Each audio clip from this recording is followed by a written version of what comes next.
Assalamualaikum warahmatullahi wabarakatuh.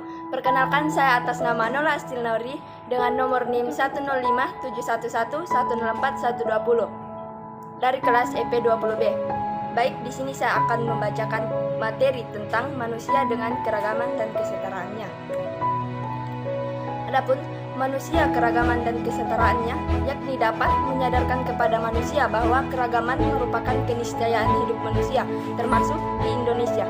Dalam paham multikulturalisme, kesederajatan atau kesetaraan sangat dihargai untuk semua budaya yang ada dalam masyarakat. Paham ini sebetulnya merupakan bentuk akomodasi dari budaya arus utama atau besar terhadap munculnya budaya-budaya kecil yang datang dari berbagai kelompok. Itulah sebabnya penting sekarang ini membahas keragaman dan kesetaraan dalam hidup manusia. Kerangka teori yang akan saya bawakan, yang pertama yaitu manusia dan kedudukannya. Yang kedua, hakikat keragaman dan kesetaraan manusia.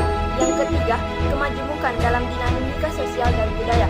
Dan yang terakhir yaitu keragaman dan kesetaraan sebagai kekayaan sosial dan budaya bangsa. Materi yang pertama yaitu manusia dan kedudukannya atau responsibility dan responsibility. Manusia dan masyarakat tidak dapat dipisahkan satu sama lain. Manusia adalah individu atau makhluk tunggal yang mampu menjalani hidupnya dalam sebuah konteks yang disebut masyarakat. Masyarakat itu sendiri, konsep yang di dalamnya manusia menjadi unsur penting sebab di dalam masyarakat juga ada unsur lain seperti peraturan, norma, dan sistem atau pendekatan secara sosiologis. Kebudayaan sebagai cara hidup atau pendekatan etnografik, ruang sebagai tempat kehidupan, baik ruang dalam tataran pengertian sebagai gagasan atau pendekatan kualitatif, maupun sebagai unit atau spasial yang nyata dengan batas-batasnya atau pendekatan ekologis. Adapun fungsi pertama adalah responsibility, yaitu fungsi yang berkaitan erat dengan dimensi deskriptif manusia, dan yang kedua yaitu fungsi kedua responsibility berkaitan erat dengan fungsi etika, moral, kewajiban dan hak dari setiap orang sebagai individu dan tujuan sebagai bagian dari masyarakat. Bagian yang kedua yaitu tentang hakikat keragaman dan kesetaraan manusia. Keragaman manusia sudah menjadi fakta sosial dan fakta sejarah kehidupan, sehingga pernah muncul penindasan, perendahan, penghancuran, dan penghapusan rasa atau etnis tertentu. Dalam sejarah, kehidupan manusia pernah tumbuh ideologi atau pemahaman bahwa yang berkulit hitam ialah berbeda, mereka lebih rendah dari yang berkulit putih. Contohnya di Indonesia, etnis Tionghoa memperoleh perlakuan diskriminatif baik secara sosial dan politik dari suku-suku lain di Indonesia. Perspektif manusia yang sejalan dengan perspektif agama merupakan dasar secara hukum, politik, sosial budaya, ekonomi, dan moral. Mengenai pernyataan bahwa pada dasarnya adalah setara dan sederajat walau ada perbedaan di antara mereka. Ketiga yaitu tentang kemajemukan dalam dinamika sosial dan budaya. Keragaman atau kemajemukan dalam masyarakat selalu membawa perubahan dan perkembangan atau dinamika, sehingga masyarakat menjadi dinamis. Kemajemukan dalam masyarakat dibedakan ke dalam dua hal yang saling berkaitan, yaitu kemajemukan sosial berkaitan dengan relasi antara orang atau antar kelompok dalam masyarakat. Misalnya, perbedaan jenis kelamin, asal-usul keluarga atau kesukuan, perbedaan ideologi atau wawasan berpikir, perbedaan kepemilikan barang-barang atau pendapatan ekonomi. Kemajemukan sosial dapat dibedakan dalam tiga hal penting. Yang pertama yaitu perbedaan gender atau seksualitas.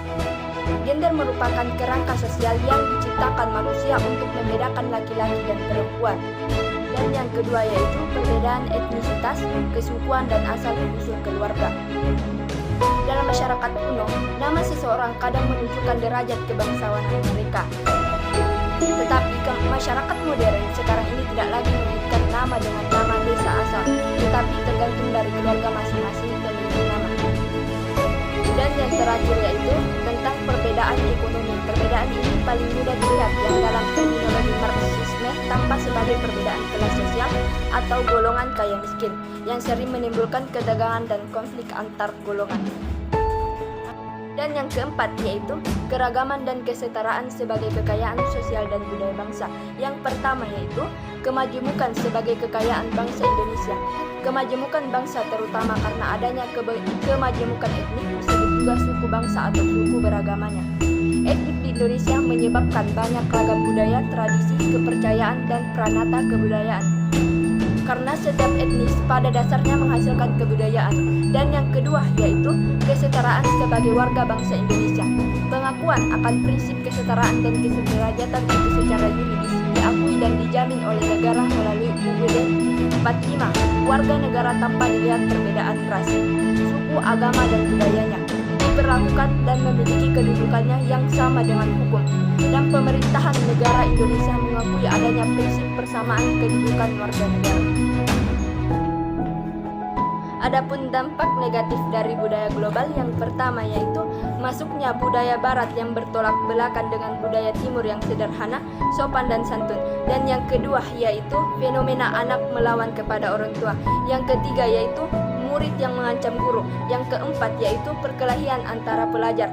Yang kelima yaitu model pakaian yang tidak sesuai. Dan yang terakhir yaitu pemakaian perhiasan wanita oleh laki-laki merupakan perilaku menyimpang sebagai dampak negatif dari era globalisasi dan arus informasi yang tidak terbendung.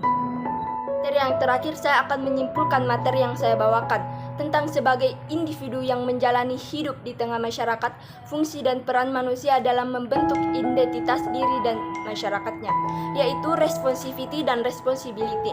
Melalui dua fungsi tersebut, pengembangannya kreativitas sosial budaya dan pembangunan keadilan sosial budaya. Diharapkan manusia dalam bermasyarakat dapat mengembangkan kegiatan yang mendukung identitas individunya secara bebas, bermartabat, berguna, dan berkeadilan. Keragaman pernah merendahkan martabat manusia, namun dari perspektif HAM dan agama, jelas bahwa manusia pada hakikatnya adalah sama dan sederajat. Demikianlah materi yang sempat saya bawakan. Lebih dan kurangnya mohon dimaafkan. Wabillahi taufiq wal hidayah. Wassalamualaikum warahmatullahi wabarakatuh.